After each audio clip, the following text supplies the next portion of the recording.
Good afternoon and welcome everyone to our webinar this afternoon on getting the most out of our diagnostic assessment tool. My name is Kim Keane and I'm the State Manager for Queensland. Before we get started today, in the spirit of reconciliation, Cambridge University Press acknowledges the traditional custodians of country throughout Australia and their connections to land, sea and community. And we pay our respect to their elders past and present, and we extend that respect to all Aboriginal and Torres Strait Islander peoples today. This webinar is going to be presented in three parts. So we'll start with our lead author, David Greenwood. David, as you already know, no doubt is an integral part of our maths team, both as an author and development leader for Cambridge, and he's the head of mathematics at Trinity Grammar in Melbourne and has authored close to 100 books. David will be joined by our lead maths publisher, Scott Halligan, who will run through an introduction and definition of terms. So they'll be followed by Vijay Gunawadana, who is our product manager, who'll give an in-depth look into the reporting feature and follow-up work within the tool. And then our final presenter is Justin Robinson. Now, Justin is co-founder of the Wellbeing Distillery, an organisation committed to inspiring wellbeing through energising, equipping and empowering school communities. Prior to this role, Justin was a teacher for 20 years and served as the founding director of the Institute of Positive Education at Geelong Grammar School, where he was instrumental in pioneering positive education for more than a decade. So Justin will discuss how the diagnostic tool can then assist with fostering a growth mindset in your students. So following Justin's presentation, we'll then go directly into a Q&A session with David, Scott, Justin and Vijay. Please know that during the presentations, you can type any questions that you might have in the chat box. Any questions that we don't answer during the webinar, we can then respond to during the Q&A session. I'll also let you know too that this webinar is being recorded, so we will be sending you a link to the webinar following the sessions. Without further ado, welcome to David Greenwood and Scott Halligan. Thank you. Thank you, Kim. And hi, David, and Justin will be joining us later on, as well as Vijay with the demo, as Kim said, of the reporting and follow-up work that is connected to Cambridge's new Diagnostics Assessment program. Before we get to the demo, there's a bunch of terms that you may have heard already if you've been part of a webinar on diagnostics before, whether it's to do with New South Wales, the third edition of the CambridgeMATHS series, or the fourth edition of Cambridge's Australian Curriculum series. I'm just going to fly through some basic terms and definitions that are going to be heard again and again throughout the course of this webinar. So if we could go to the first slide, please. So as Kim pointed out, that's the structure of the webinar. It'll be me and David first, then Vijay will follow up with the demo. Justin, who's a Cambridge author for more than 15 years, along with all the other attributes and experience that Kim mentioned, will talk about the growth mindset, the attitudinal aspect of using a tool like this, and then there'll be a Q&A. Okay, next slide, please. Okay, so mathematical skill is something that you'll hear a lot, and David and I will talk further about this in a few minutes. But a mathematical skill in connection to this diagnostics program is a Cambridge term for the smallest testable unit that allows us to meaningfully measure a student's proficiency as they progress through the mathematics curriculum or the New South Wales syllabus in New South Wales. These mathematical skills are very closely related to the worked examples in the textbooks, and that's a very important part of how this whole thing works. Next slide, please. So just some further detail about the mathematical skills that are part of the diagnostics program. They are common to both the curriculum and the textbook content. So they are a way for David and the authors to assess the lessons in the textbook, as well as the content descriptions in the Australian curriculum and the syllabus outcomes in the New South Wales syllabus, and find the ways in which they are common to both of those things. So essentially, they are a way of breaking down the main elements of both the textbook content and the curriculum content. Next slide, please. Another term that's going to be heard again and again, in particular with VJ's demo, is the concept of a test family. This is really very simple.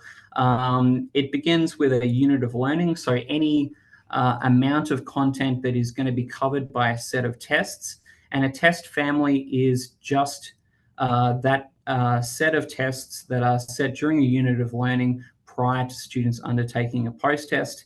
The good thing about the test family, as we've defined it, is and built this tool, is that it consists of almost any number of tests, and it can vary according to the needs of a school. So, for example, a school might have a model in which a test family is just a single pre-test that covers the entirety of the unit of learning. Could be a couple of weeks' work, or a chapter's worth, or half a chapter's worth, or any amount of content, followed by a pre-test. Or it could be a pre-test, then a mid-topic test, and then followed by a post-test on that content. Or if the school prefers, it could also be a set of smaller topic tests that cover the amount of content within a single related set of topics.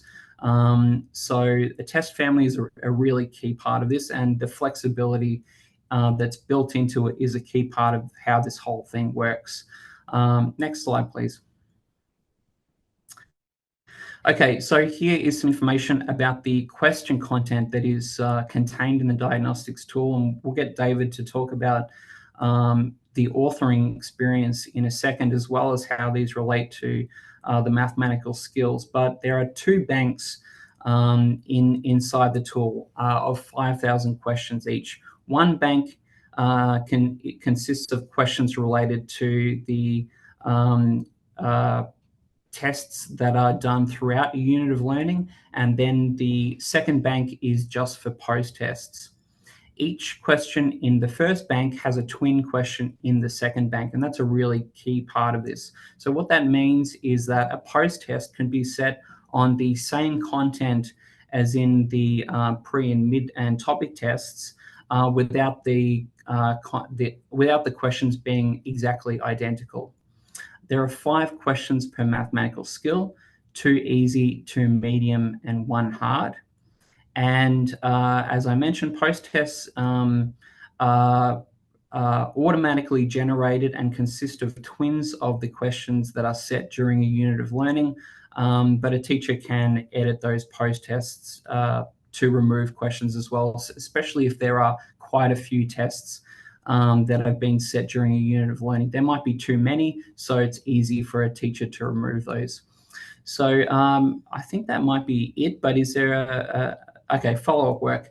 This is also a key thing, and this is something that VJ is going to be talking in detail about in the demo. Follow-up work is a really important part of how this system works. It consists of work that is recommended by the system, is based on students' performance against the mathematical skills. So a teacher can review the recommendations that the system provides, and then chooses elements of those recommendations to set for students. Follow-up work can consist of all or some of the following, and these are all parts of the interactive textbook for every title in the Australian Curriculum and the New South Wales series. So it could be watching a related worked example demo video. It could be then completing the related Now You Try question connected to a worked example. And if you wanted to go a little bit further than that, it could also comprise of completing a small amount of related exercise questions.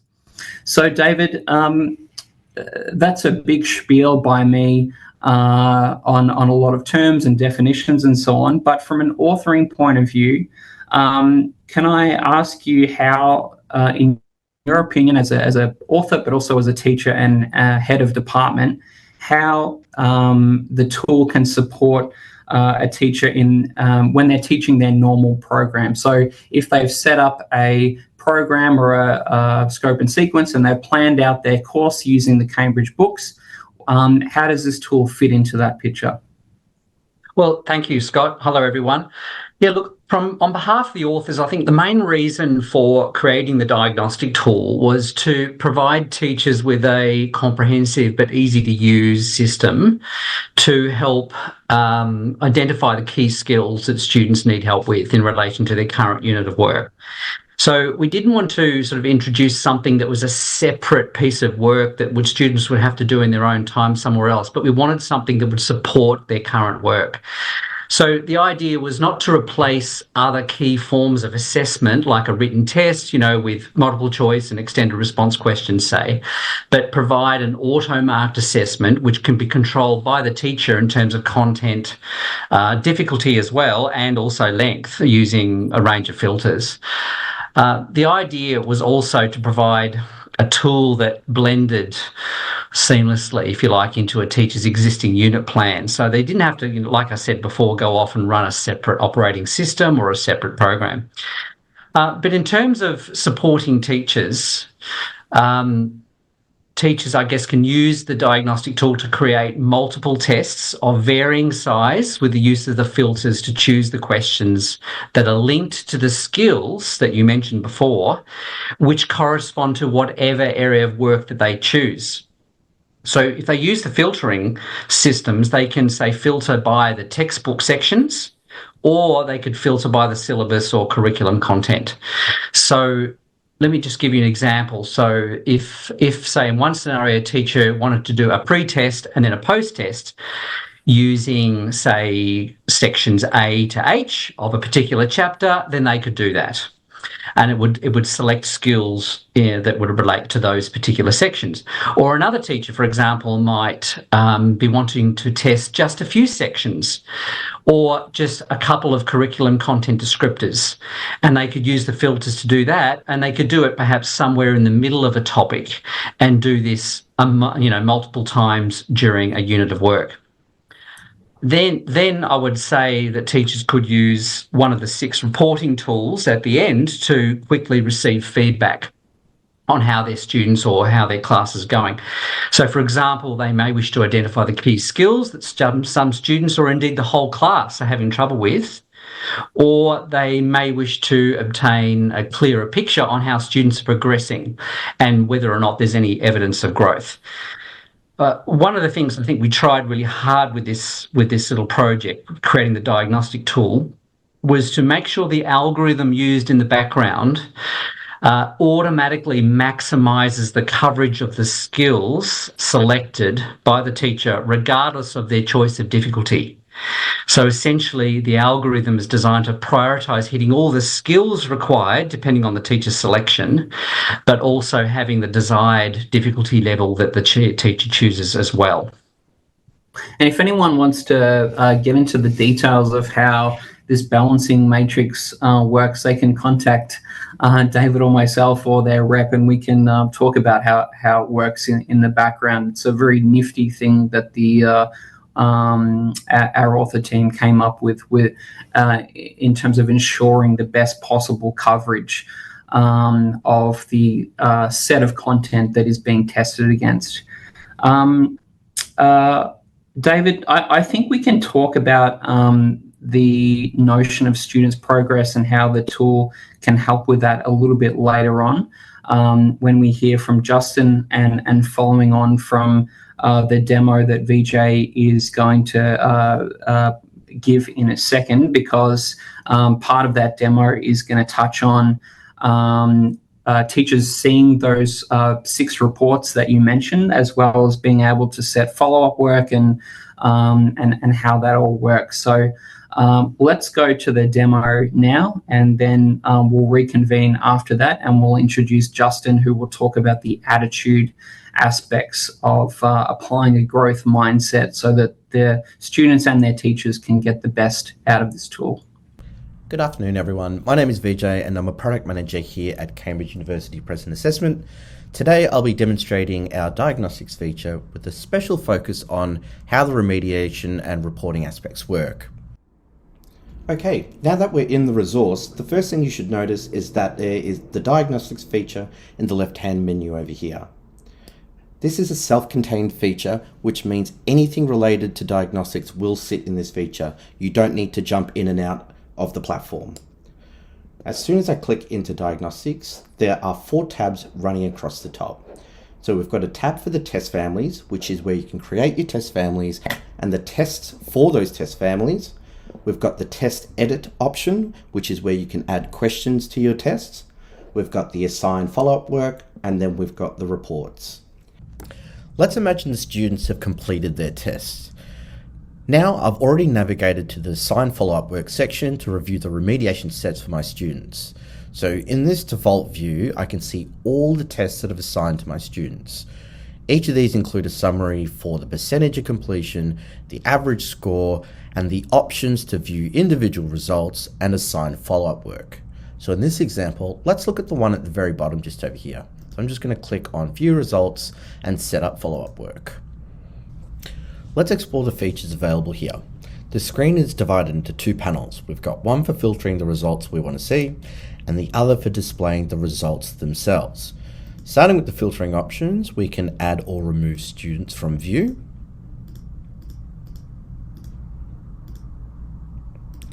We can filter our results by the question difficulty level.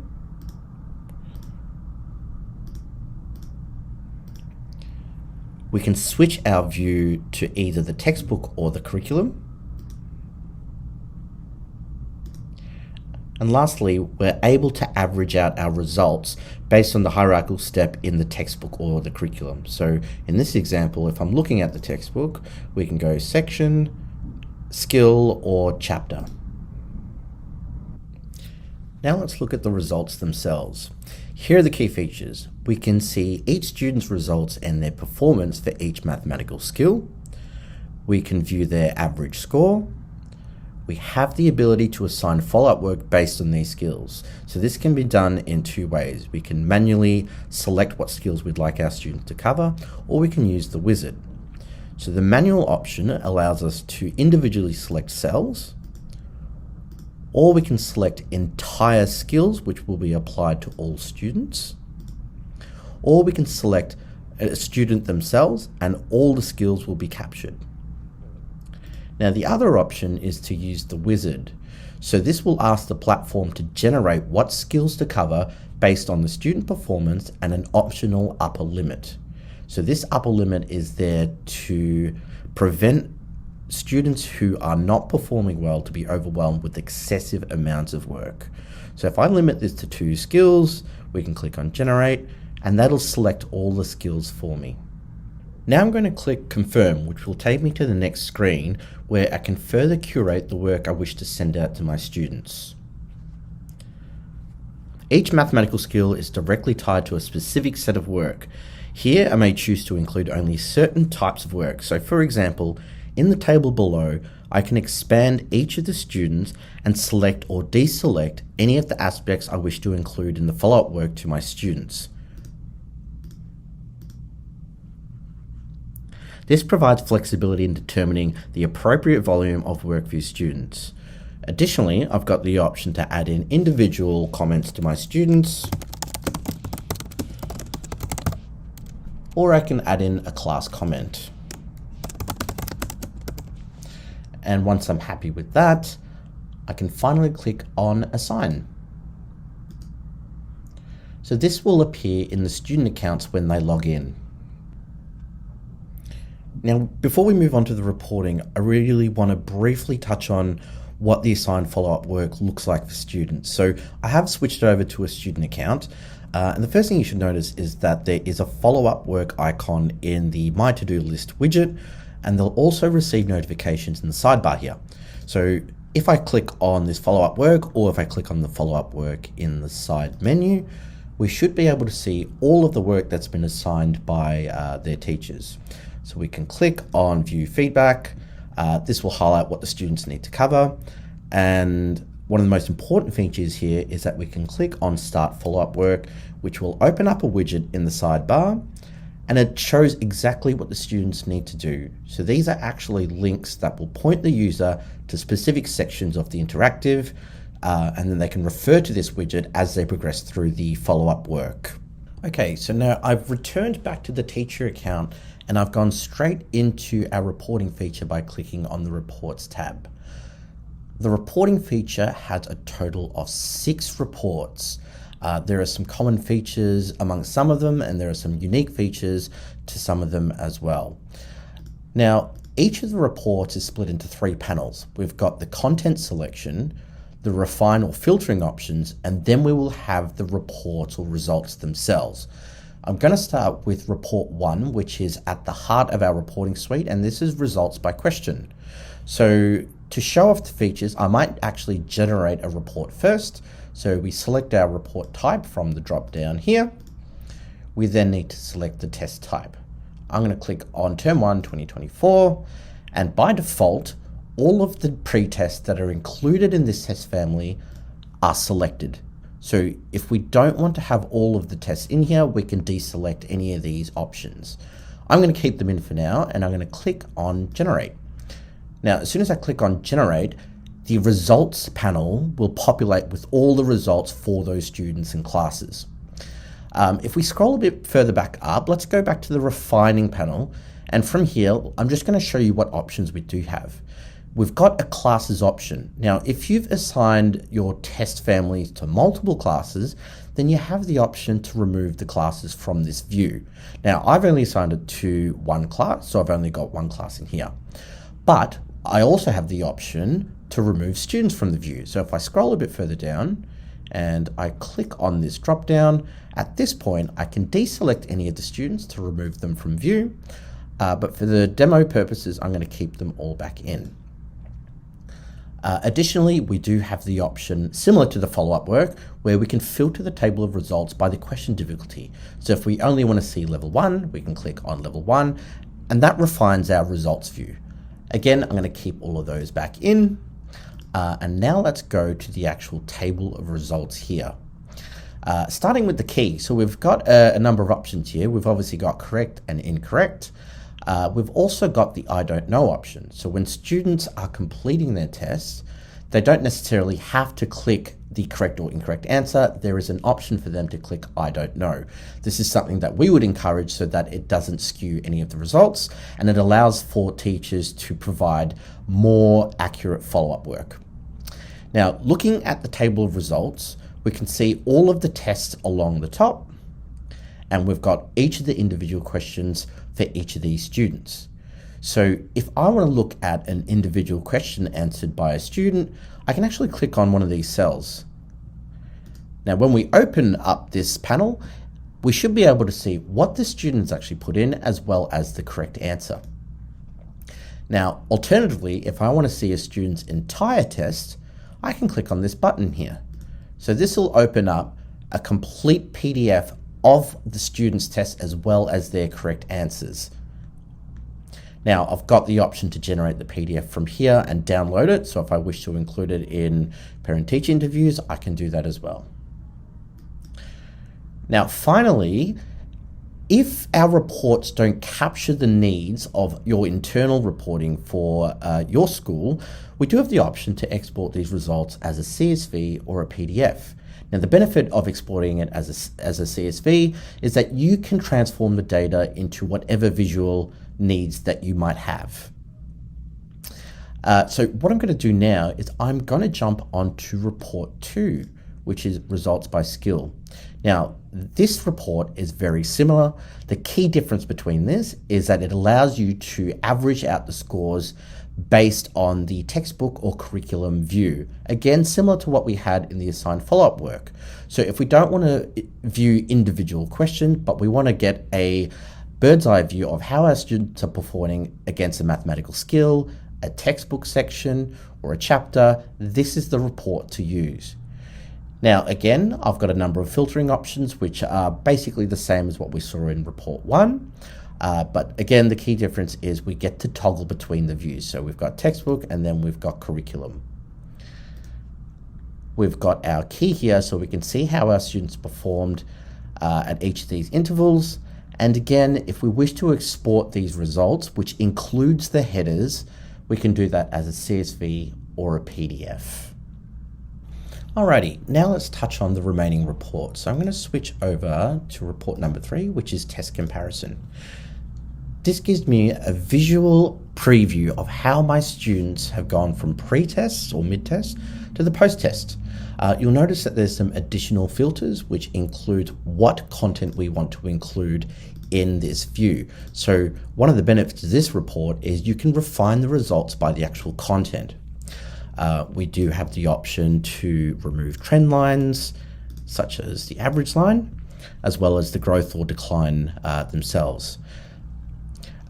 Another key benefit is that you've got the option to export the data as a data set. So similar to reports 1 and 2, we can get the raw data for this and we can transform it how we want in the CSV file itself. Okay, let's quickly touch on report number 4, which is performance by student. And this will actually show me how my students have performed against the rest of the class.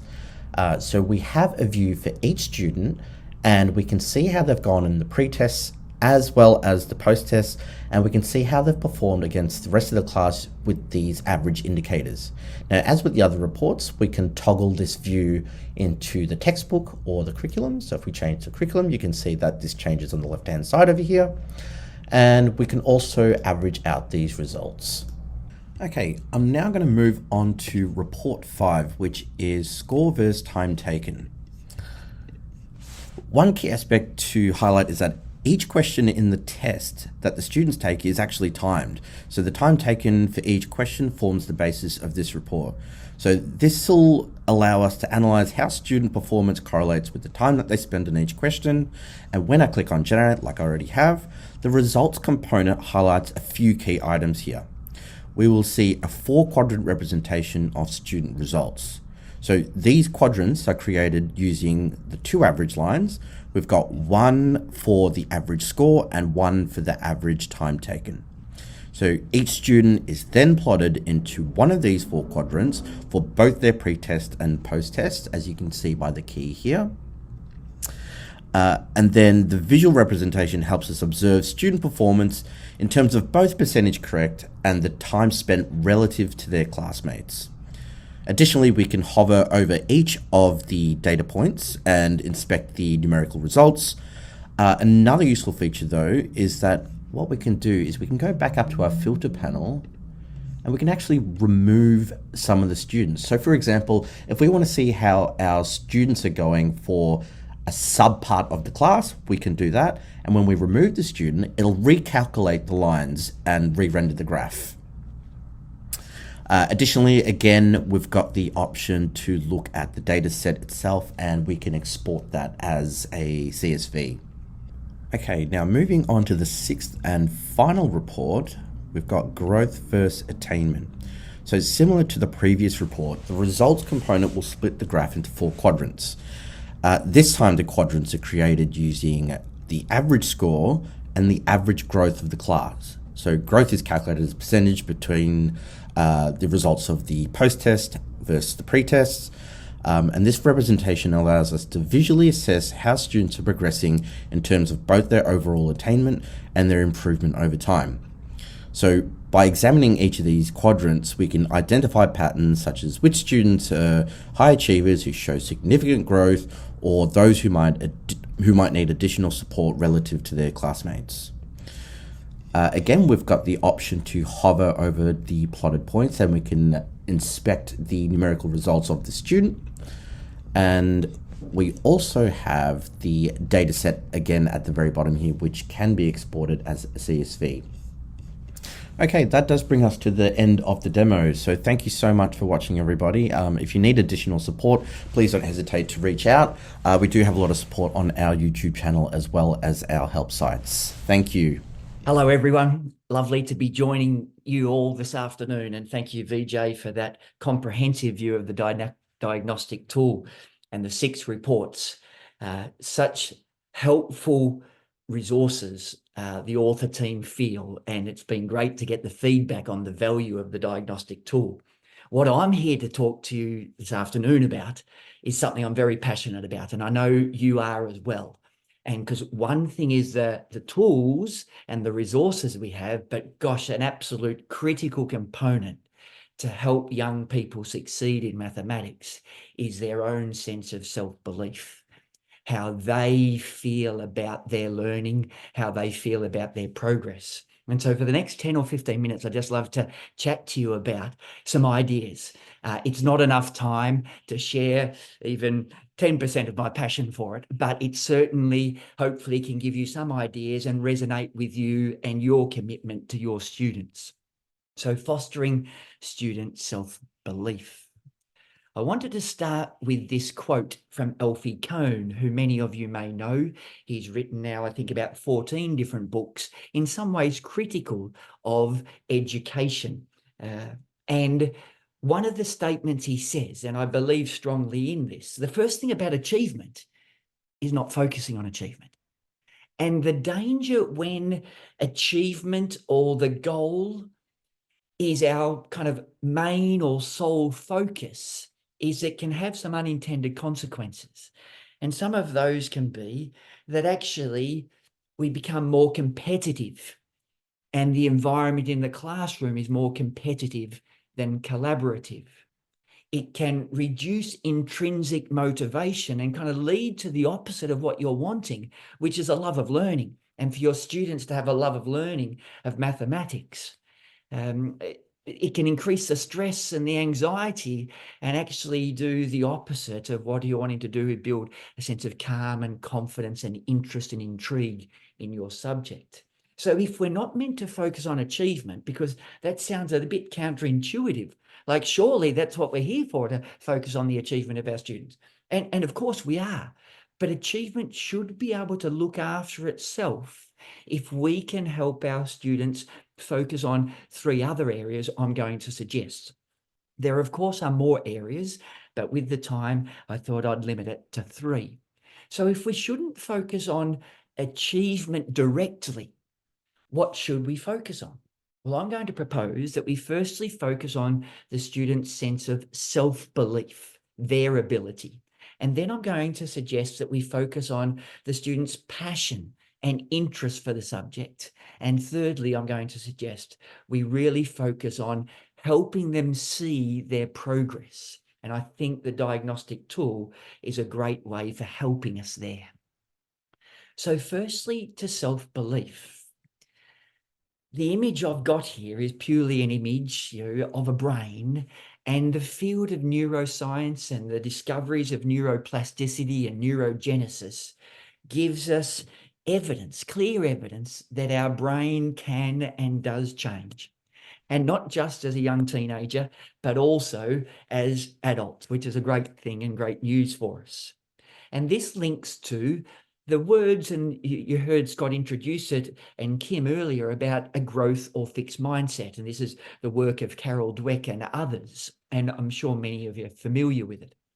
So a growth mindset says that in general, you predominantly believe that your skills and abilities can be cultivated through effort and through practice and over time. And if you keep working at it, you can keep growing and developing.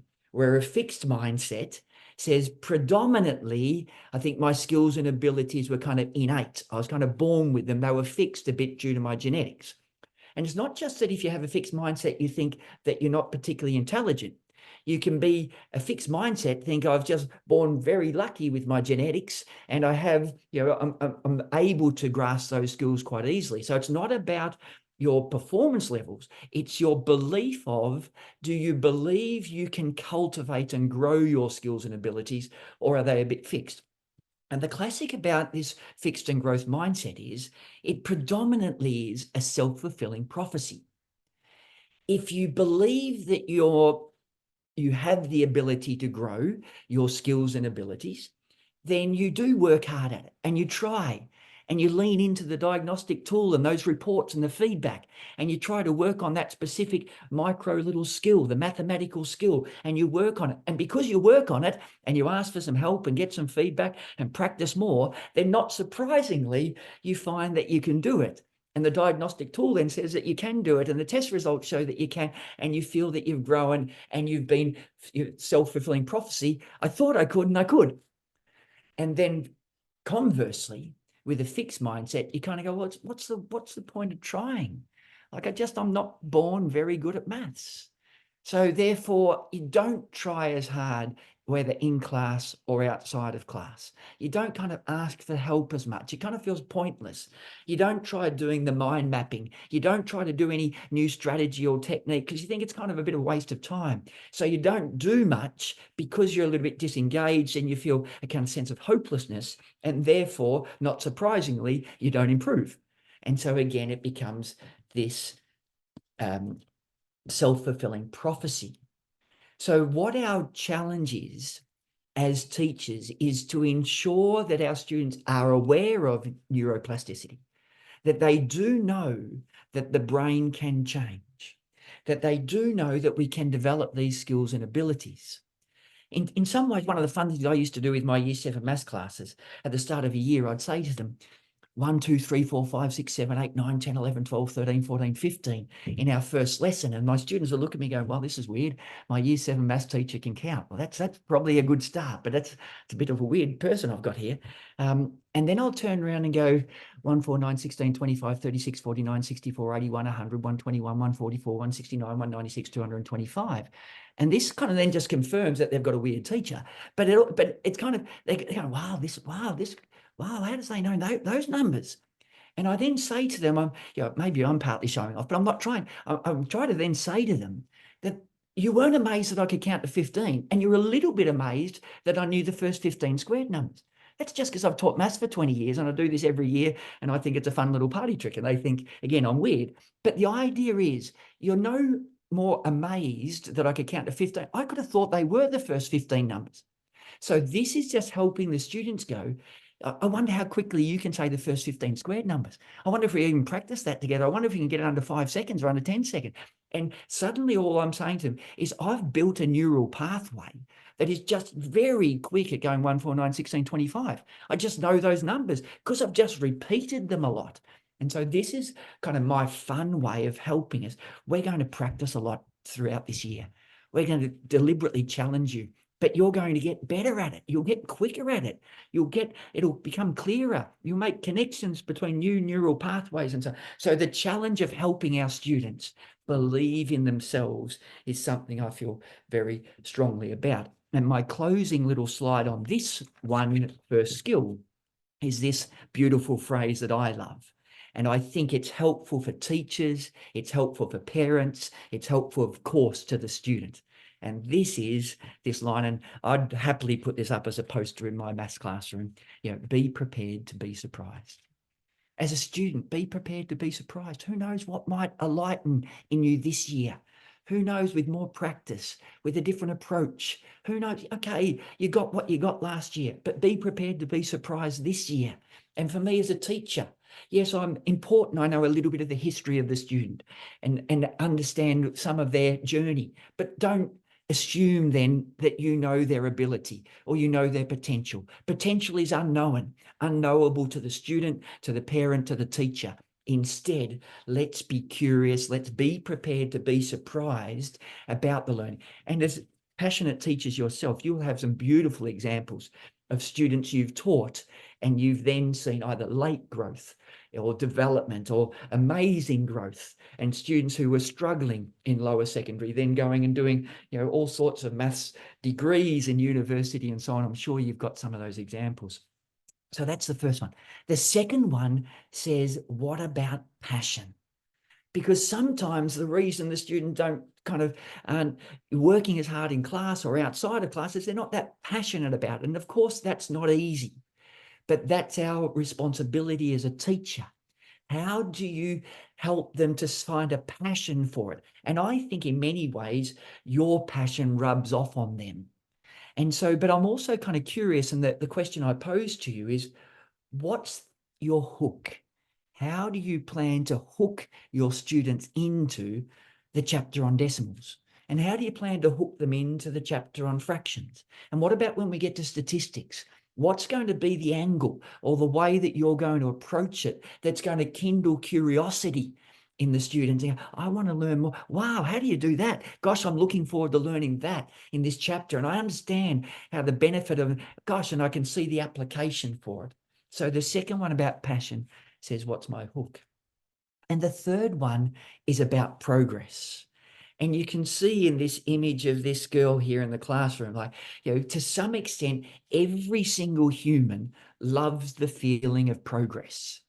No matter what, whether you're learning the guitar or learning how to swim a lap of the pool or learning how to do fractions or algebraic fractions or whatever it be, when you get a little bit better and you can see some progress, that is intrinsically rewarding.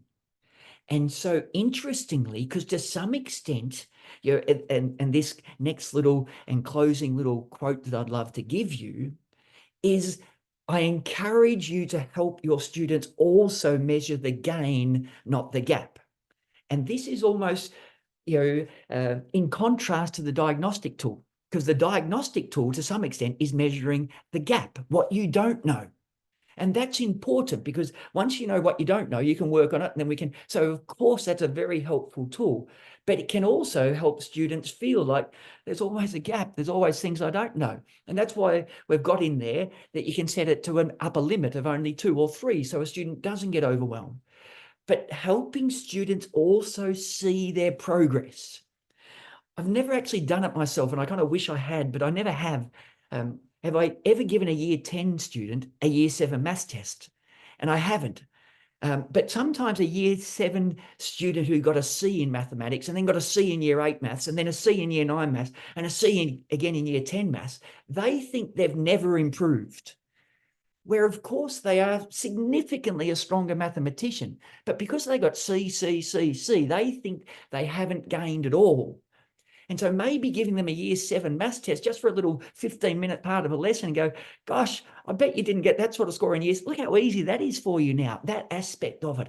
So don't forget to help students see the gain. And of course, use the diagnostic tool as a way of showing them the gain, what they have now developed and what they have picked up.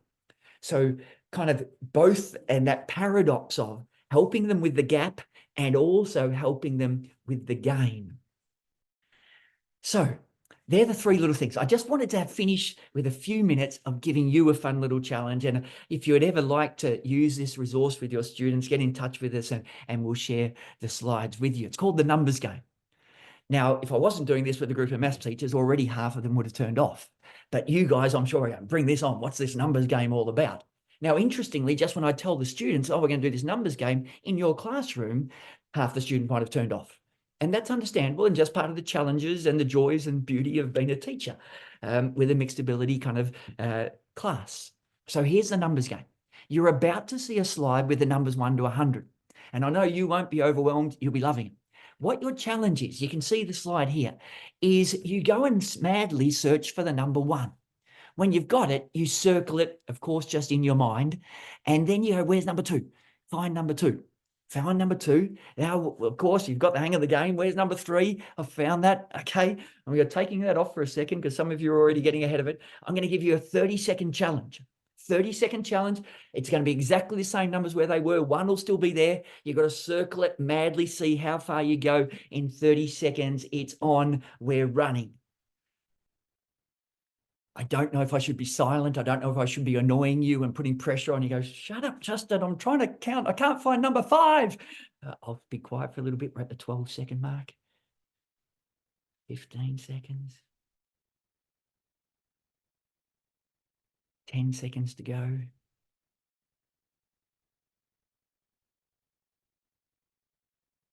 3, 2, 1, and stop there. I'm going to take it off. I take it off the screen. Now, interesting. I wonder what kind of number you got to. I wonder if you're feeling excited by this. I wonder if you're feeling stressed by this. I wonder how the students would react to it.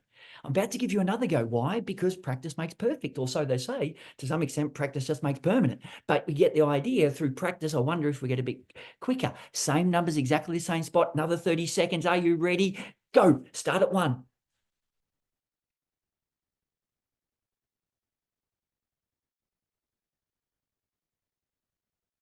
I'm not talking, I should be annoying you or putting some music on or something. Yeah, maybe you're in the zone that you're in flow that you can't even hear me. We've just gone past the halfway mark. 10 seconds to go.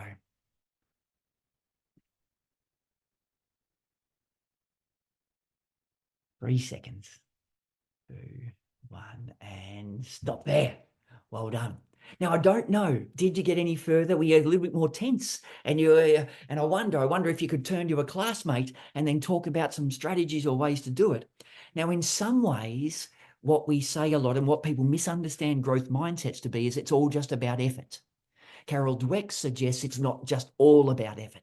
Of course, effort and practice is a significant part, but she concludes one of her research papers with the importance of passion, toil, and training.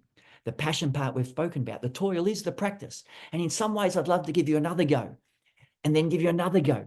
But actually, it's not just about, it's also the training and the strategy. And did you know, and here's my little hint for you as a teacher, that actually these numbers fit into 4 quadrants. Different 4 quadrants to what VJ was showing you. But in what happens, number 1 is in the top left. Number 2 is in the top right. Number 3 is in the bottom left. Number 4 is in the bottom right. So it kind of makes a Z shape.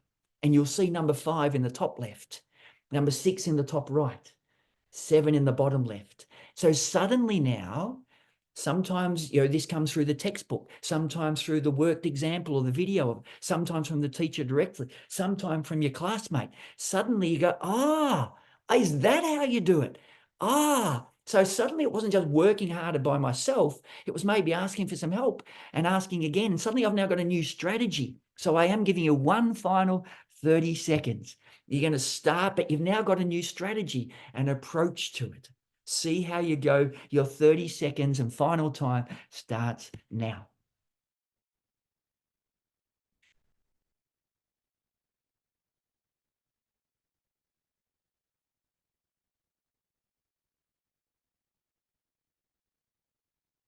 Got to be annoying you.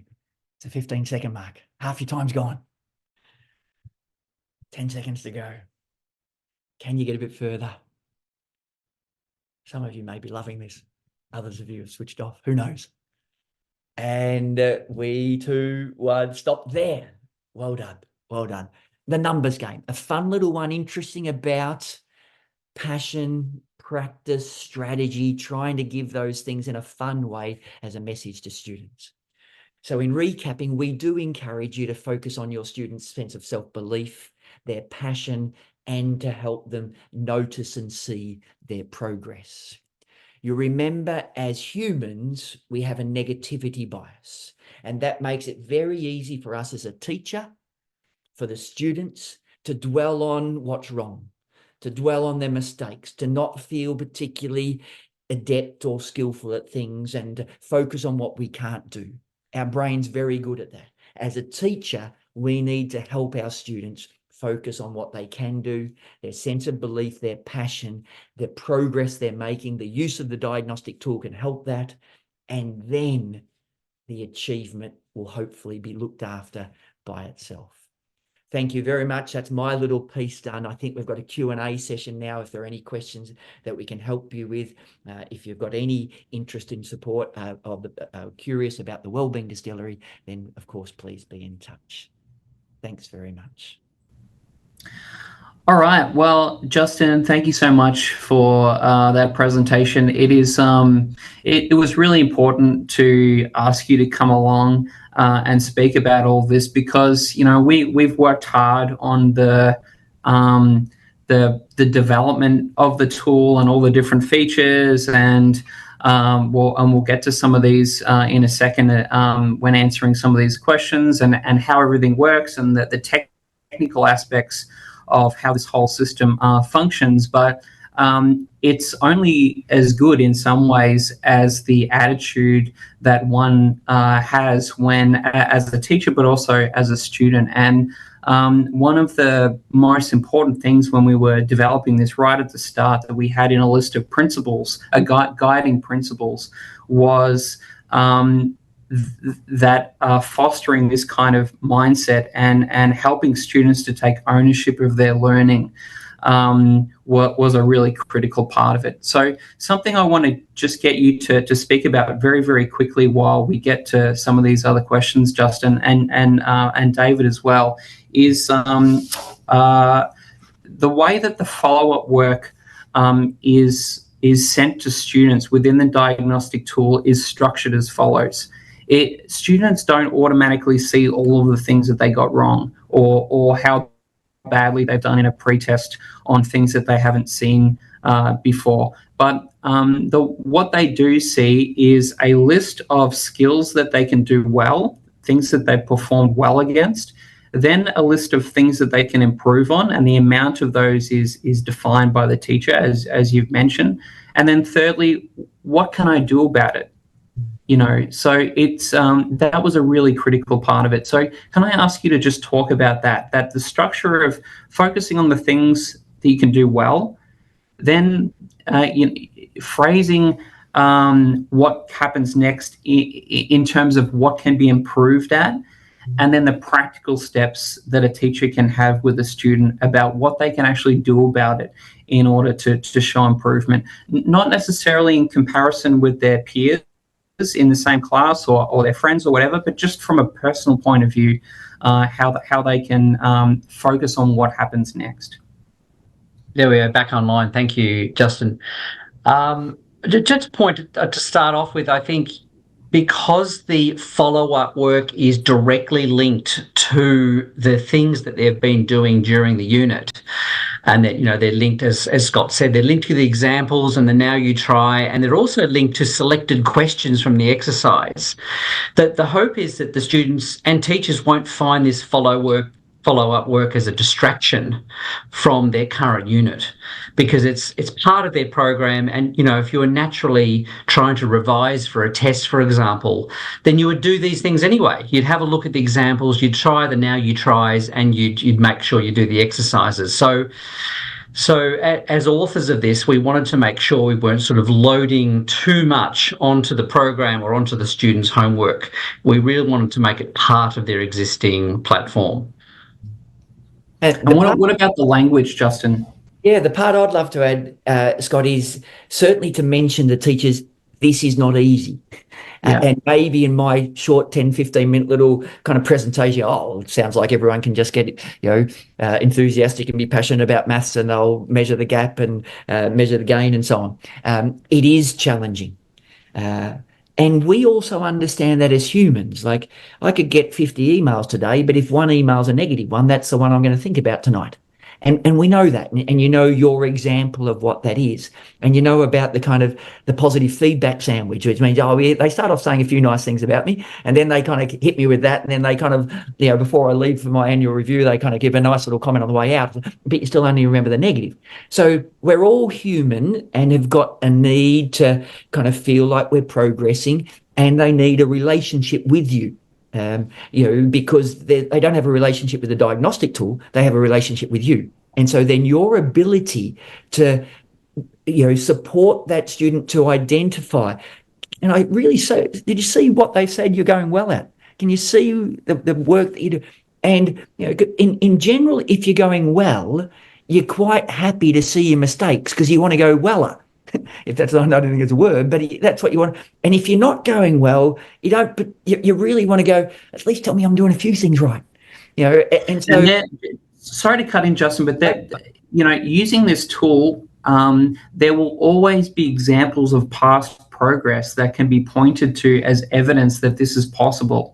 That it's as you said, that we all naturally focus on the things that we can't do well, or the negative aspects. But the one thing that this tool will provide is, when it's used for a little while with any student, is past examples, recent or last term or whatever, of where they used to be and then where they were, with a little bit of work put in.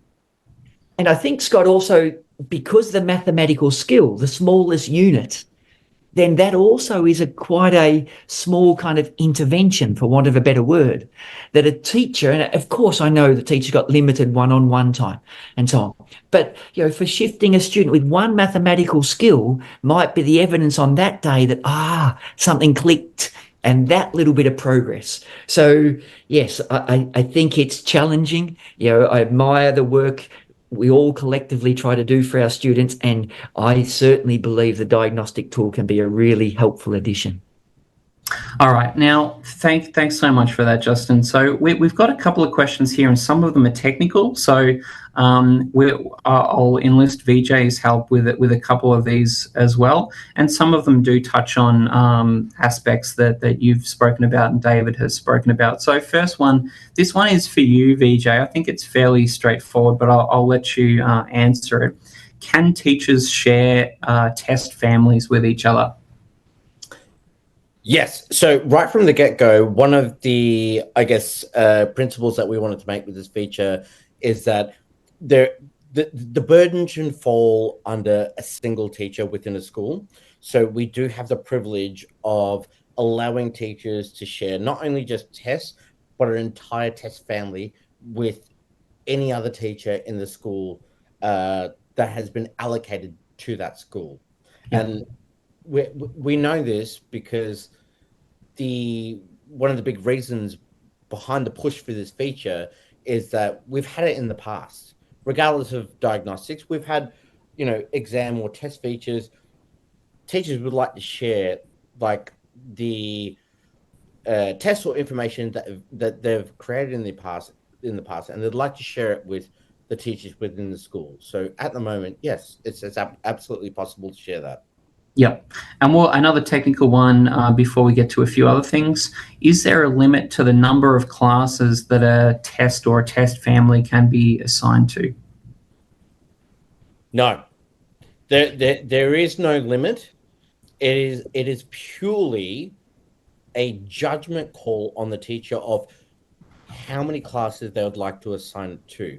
Now, while I say there is no limit, what I would suggest is if you are attempting to assign it to a broader demographic of your student list, like maybe it's 1 class, 2 class, maybe it's 12 classes, you also have the opportunity to make customized classes yourself.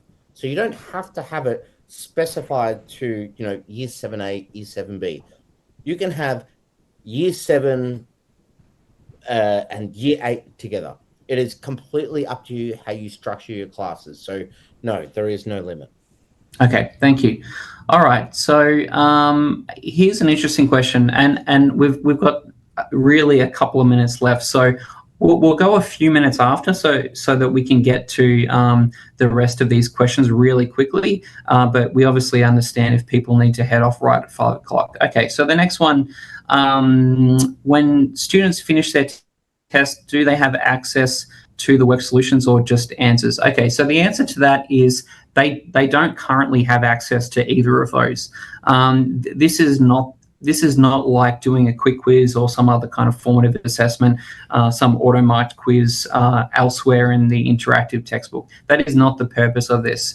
The diagnostics does serve a different purpose to that. It's to provide evidence to the teacher about how students are going, and then as via the follow-up work, for teachers to filter that information in a particular way down to the students, along with steps that they can take to do something about it. Now, we have had requests to make answers and results available to students, but we certainly didn't want to make that the first option. So we're working on ways of having a choice between the kind of information that the teacher makes available to students on their tests.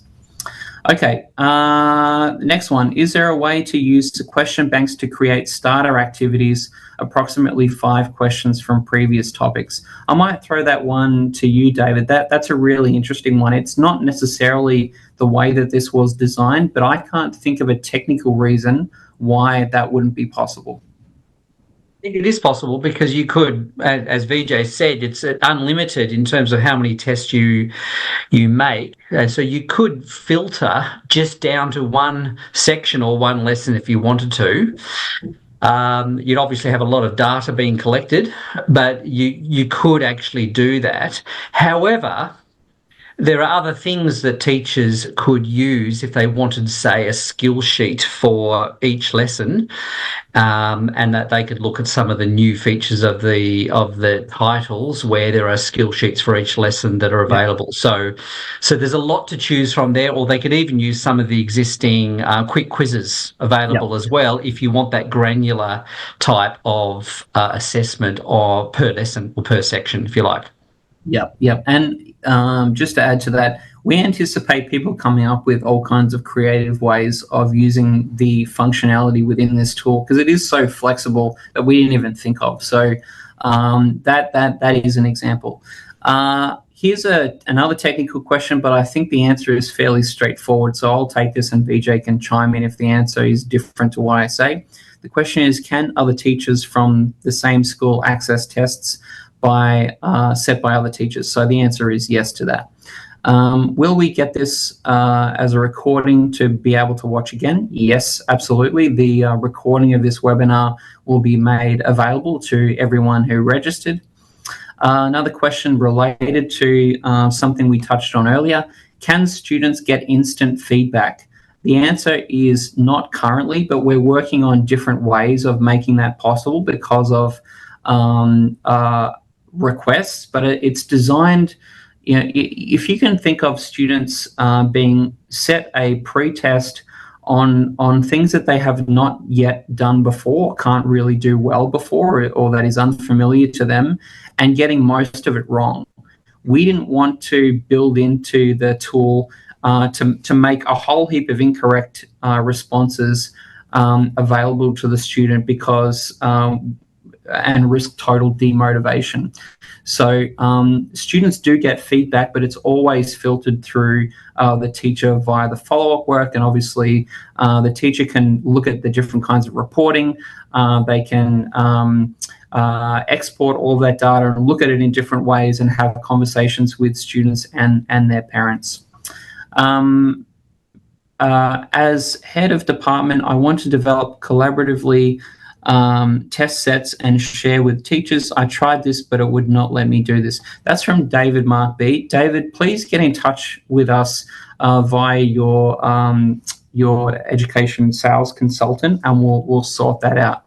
Or using the help feature. I'm not entirely sure the best way to do it, but maybe VJ, if teachers here who are watching this are trying different things and the tool is not behaving as expected, or people are having problems, what should they do? Yes, sorry, I'm going to jump in there, Scott. Absolutely. Yeah. If you feel as a teacher that it's not behaving as expected, there is a chat widget in the bottom left-hand corner of the app where you can submit either a ticket or a question, whatever it might be. But from the sounds of it, what you're describing sounds like something that it should already do. So if it's not doing that, please do submit a ticket. We'll absolutely be in touch for sure.